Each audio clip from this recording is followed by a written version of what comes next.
North Korean leader Kim Jong-un said he is committed to denuclearization. We have come certainly a long way with North Korea. It would be a great thing for the world. It would be a great thing for North Korea. It would be a great thing for the peninsula. But we'll see what happens. In a world where geopolitical surprises seem to be a regular occurrence, a stunning turn of events out of Washington and North Korea recently. Is a meeting between President Trump and Kim Jong-un really going to happen? The world is waiting and watching as the White House scurries to prepare for the upcoming summit. There's not been one single sitting American president who has ever met with a North Korean leader over the 7 decades of animosity between the two countries. Today on Context, we explore the people, the impact on the most vulnerable, the little children in the North Korean peninsula. I'm Lorna Dueck. I'm Sheldon Neal. And I'm Molly Thomas. And this is Context. The two Koreas have become so polarized over the years, right? We're looking in the north, a very desperate economy where people are starving, where they face serious political oppression on a day-to-day basis. And the South Korean society where really the best of what capitalism has to offer. Today, we hear from Canadians in prison over North Korean relations. Also from South Korean scholar Tina Park. What's the potential for the Korean Peninsula post-Olympics? And a new Trump deal to thwart Korea's nuclear program? Korean defector Rocky Kim tells his story from the safety of Canada and the tragic human rights inside North Korea. Next door to a nightmare, Guam's Father Mike Crisostomo on praying for peace when the island was a nuclear target. Equivalent of the FBI or something. And still ahead, 25 months in prison for living too close to North Korea, a Canadian couple caught in spy wars. The Garrett's terrifying story on Context. When we got to that building, Well, will North Korea actually disarm its nuclear power? And will it bring people freedom? Or is it all a ploy for legitimacy and more power on the world stage? Behind all of these headlines are, of course, the people. To help answer those questions about what's really going on, Sheldon Neal now with Rocky Kim, a defector from North Korea. Rocky, your organization works to protect North Korean defectors once in Canada. What do those protections look like? Actually, most of the North Korean defectors came to Canada through the South Korea after defecting North Korea. So we've been here, want to really stay here in Canada. However, you know that a lot of North Korean defectors are also facing deportation order again recently. So we make issue because it's very unfair to us because we came to the South Korea, but the year refugee status in Canada is not eligible in Canada.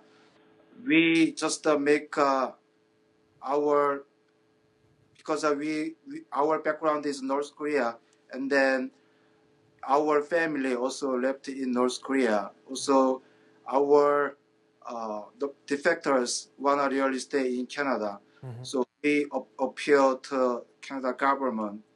We let us stay in Canada. That's our main. Wow. Thank you so much, Rocky. You've been so, like I said, I know you're very much at work right now helping North Koreans get into Canada as we speak. I want to thank you so much for joining me. That was Rocky Kim, president of the Canadian Federation of North Korean Defectors.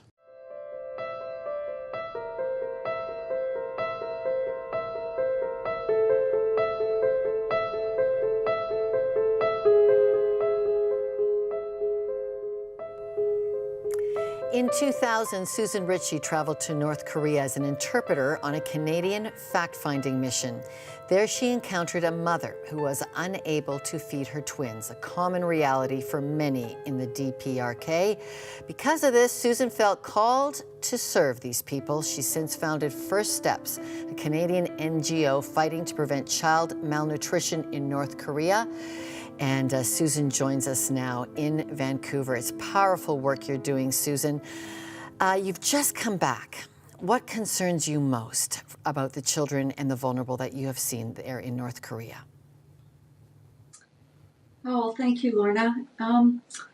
What concerns me most is that depending on the region of the country, between 1 in 4 and 1 in 5 of North Korean children are malnourished. They're chronically malnourished, which means that they are not reaching their height potential and their growth potential. As any parent, all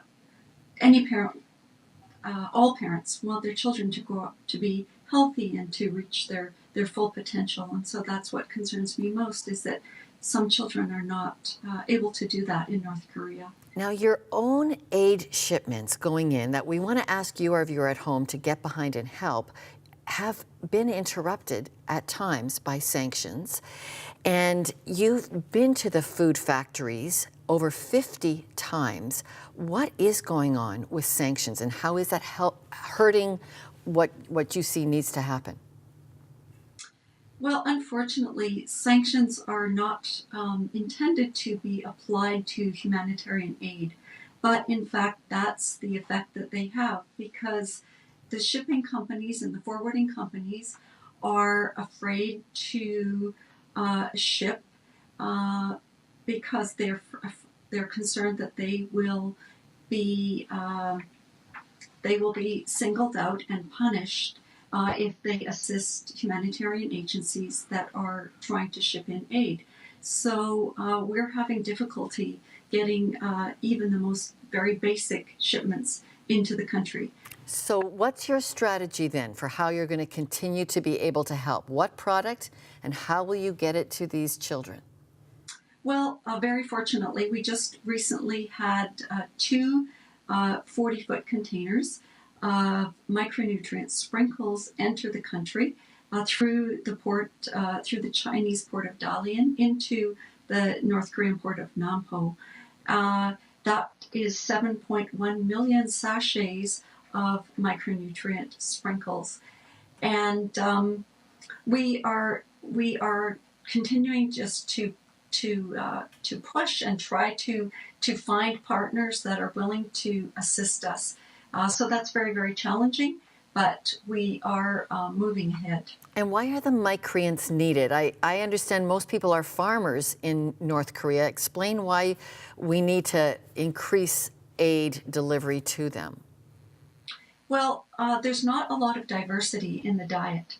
So some children aren't getting enough protein, or most children are not getting enough protein in their diet, and it needs to be supplemented.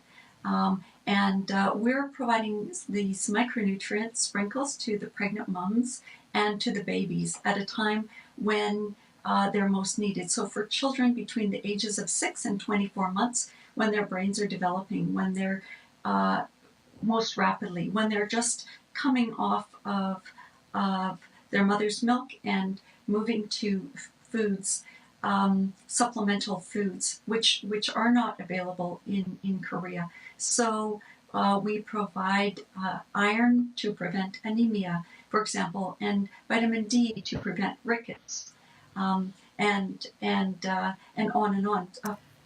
We talk a lot about the news here at Context, but this is an episode where we're actually asking our viewers to get involved in the news and help with aid delivery to these North Korean children. Can you give our viewers a word of encouragement about why they should help out with First Steps? Well, the North Korean people are wonderful people, and they're worthy of our help. And they're so grateful for the assistance that they receive. Everywhere we went this time, we met people who greeted us and who were so excited to see us and said thank you so much for helping us in the midst of our hardship. And thank you so much for helping us in the midst of our hardship. I think they were referring to sanctions. People are aware of how their country is being punished, and it affects everyone in their. Okay. Susan, I am so impressed that you're finding a way around the sanctions to get to the most vulnerable.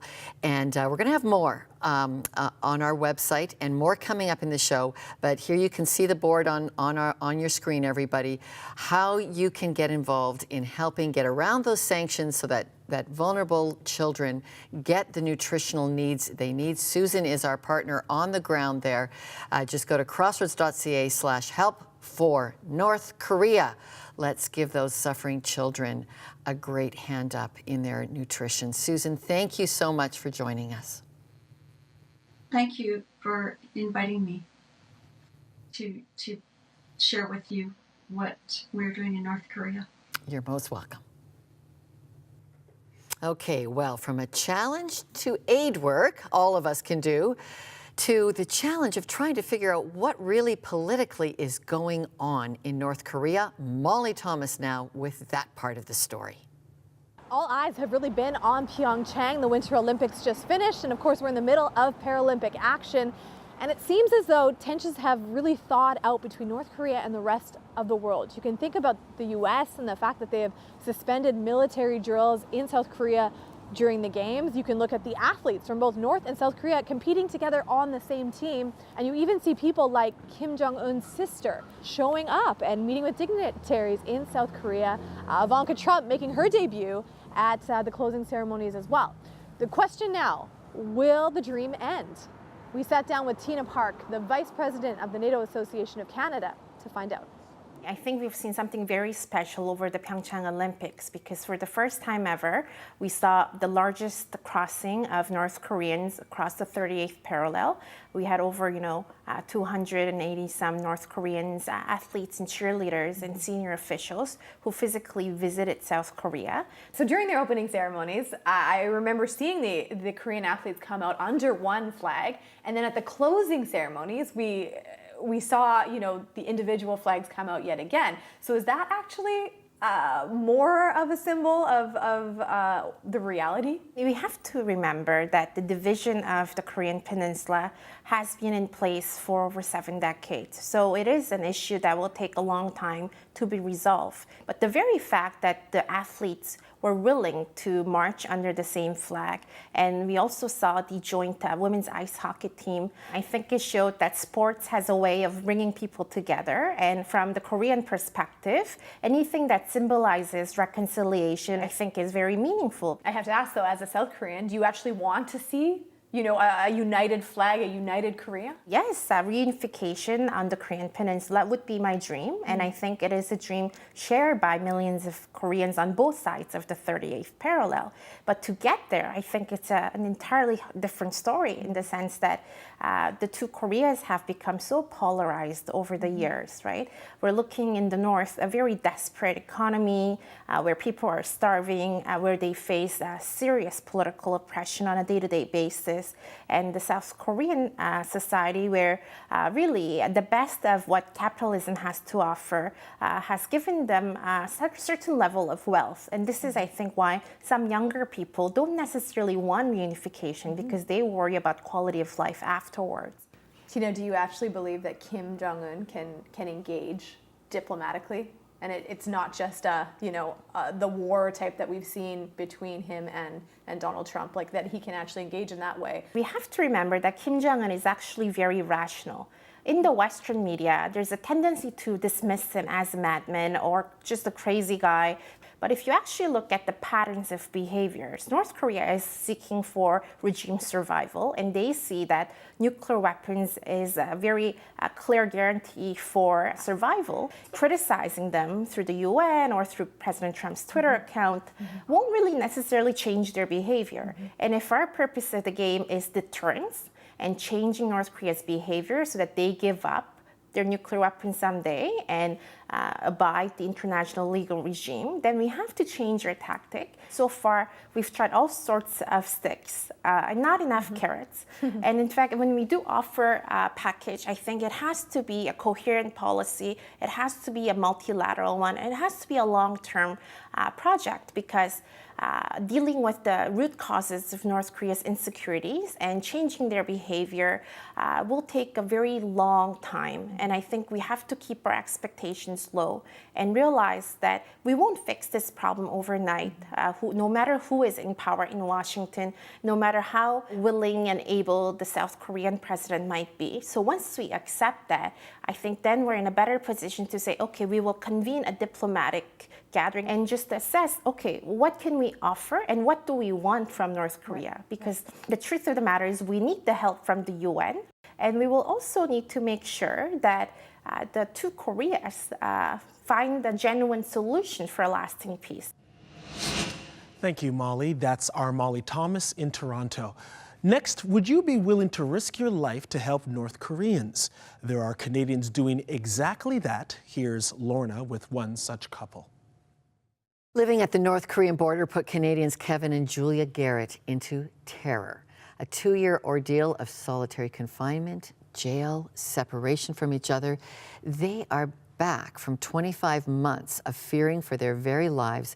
Kevin and Julia Garrett, it's so good to have you in Canada. Thank you. Here. You both had a 30-year career teaching and business at the invitation of the Communist Chinese government. Why give that all up and move to the North Korean border?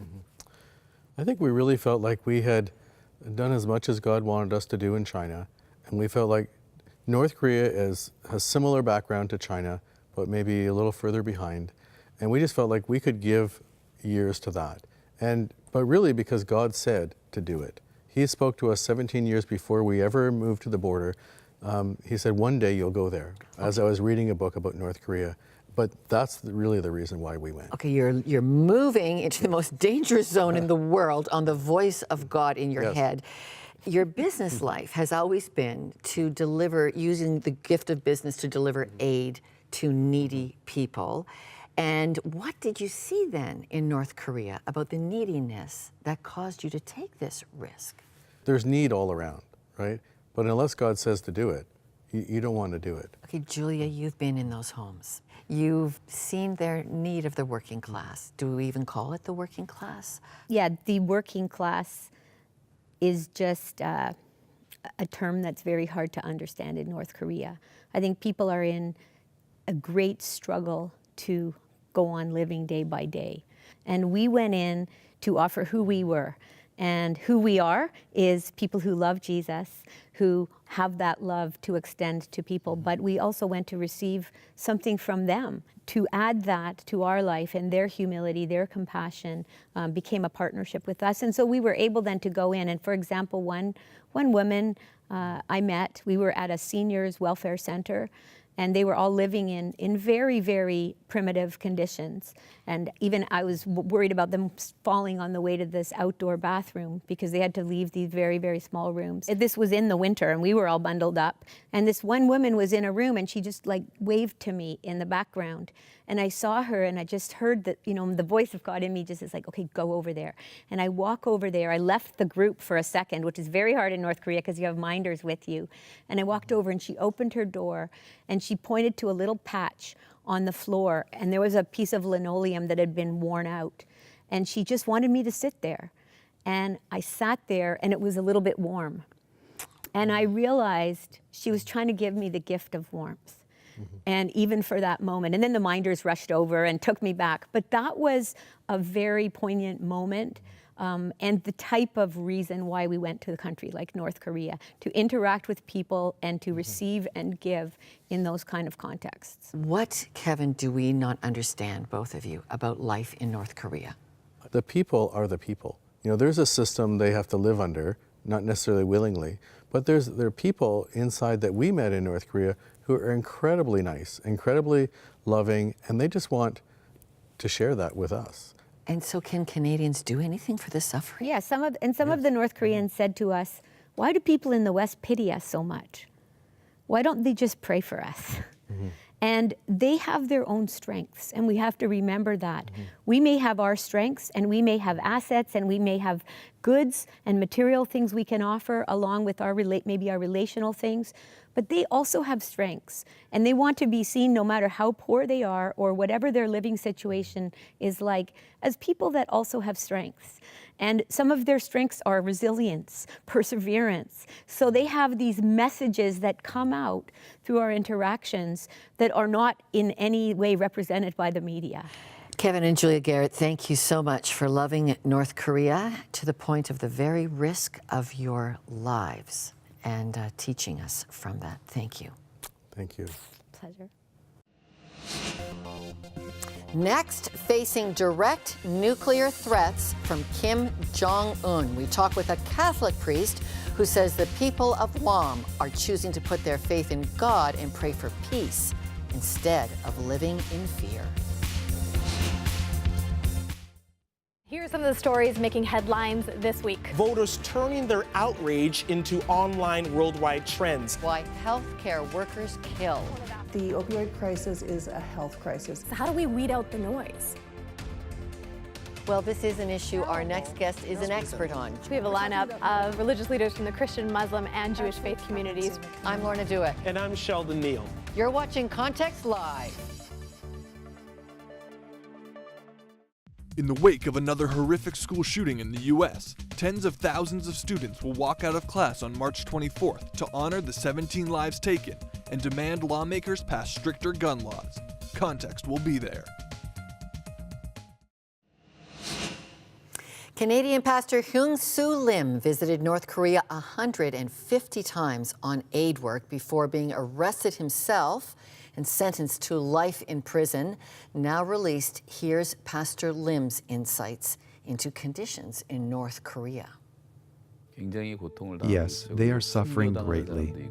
There are people who are martyred, and sometimes people escape from there, but most of them die there.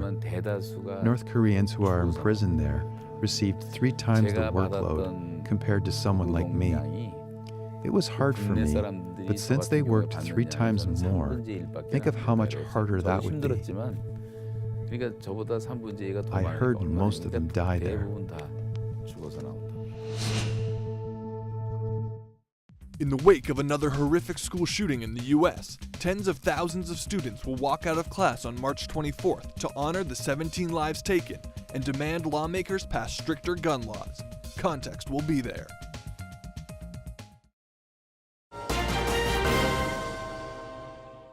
Our next guest joins us from Guam, the United States territory that is just a few kilometers away from North Korea. Guam falls within the deep hatred Kim has for the United States. And aside from Kim's recent announcement of denuclearization, he has threatened to destroy Guam many times as a display of force to the Western world. Father Mike Crisostomo joins us now from the Archdiocese of Agana in Toto, Guam. Now, there is a somewhat brokered peace talk between Trump and Un. Are the people in the island a little more at peace, or is tension still high? The people here on the island of Guam continue to be steadfast in prayer towards the issue of the relationship between the U.S. and Korea. And our concern primarily relies on the two countries resolving their issues politically. And our prayer is directed towards that, a peaceful resolution to the issues, but that we remain vigilant as well in ensuring that the protection and the safety of our people continues to be the primary utmost of the United States. And so our people have confidence in the United States, but at the same time, we remain faithful to the God that we believe in that will carry us through this. Kim Jong-un has said he will meet in person with President Trump in May. Do you believe this will happen? Our prayer, once again, is that it will happen. Our past experience, of course, with President Trump and with the President of Korea continue to reveal itself. Right now, we're hoping and praying that the two will meet. Our people have every confidence, once again, that a peaceful resolution will come about. And if the two countries have in mind a peaceful intention, then I believe peace will prevail. What do these promising potential peace talks tell you about the power of prayer? The peace talks speak to us about the hope again and the prayer that we've been asking our Lord God for, and we continue to implore our people and our leaders that we must remain steadfast and to be able to look forward a peaceful resolution to all matters. Our people have endured so much before in the past, whether through natural disasters or even war during World War II. Our people continue to endure those things, and memories and the experience continue to be revealed. So what this peace talks and the hope for it is that it will come to fruition and reality, and now the power of prayer will be applied to that. And we hope that we will continue to seek peaceful resolutions to any challenges may come. And we hope that President Trump and, of course, President of Korea, Jong-un Kim, will be able to come to that resolution and to be able to know that the ultimate goal in this is peace throughout our lands and throughout our countries. There's no other way. War cannot be the answer to anything. Neither can violence or anything of that nature. So we want to really implore peace throughout the countries that are involved. Thank you for joining me, Father Mike. Thank you, guys. God bless. That was Father Mike Crisostomo. He joined me from Toto, Guam. Well, review with me what we learned today, including how a pastor makes 150 trips into North Korea to deliver aid for suffering, but then commits what's considered a spiritual offense against North Korea. Listen to this. I said they should believe in God instead of Kim Il-sung and Jesus instead of Kim Jong-il. That was the problem. When I was sentenced to heavy labor, I was really surprised at first. How could they give such a sentence? But God immediately gave me peace, so I felt a calm. Every Christian living in North Korea suffers for their faith. The human rights facts are very clear on that. But next, we still need to help the brave charity workers who risk all to feed needy children in North Korea. Context has a trusted mission arm that helps give your gifts to the guests we featured on today's episode. We're targeting First Steps in North Korea. That's where we want to direct your gifts.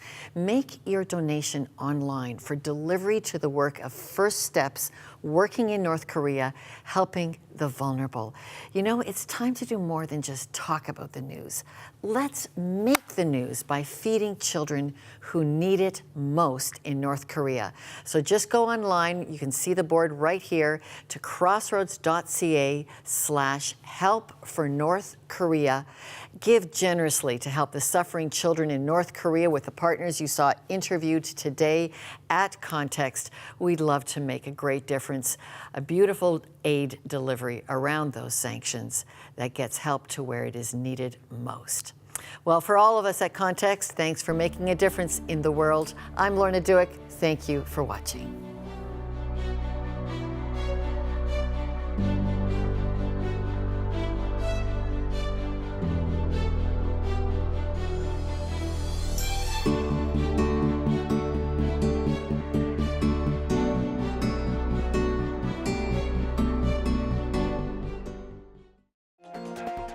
I'm Lorna Dueck, and you're watching Context. Voters turning their outrage into online worldwide trends. Quebec has an interesting relationship with race and religion.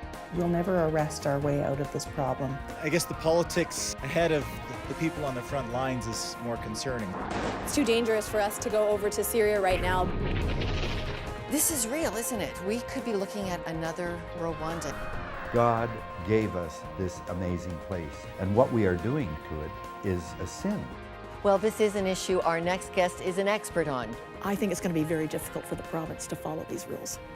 What is the standard that the church asks? And he said, God's got you. You are protected. How does that get decided, what the Pope will address? Joining me now is Wilma Dirksen. What you're talking about here is the treatment of women in media and entertainment. Bad behavior, is it out of control? Join tonight's important discussion.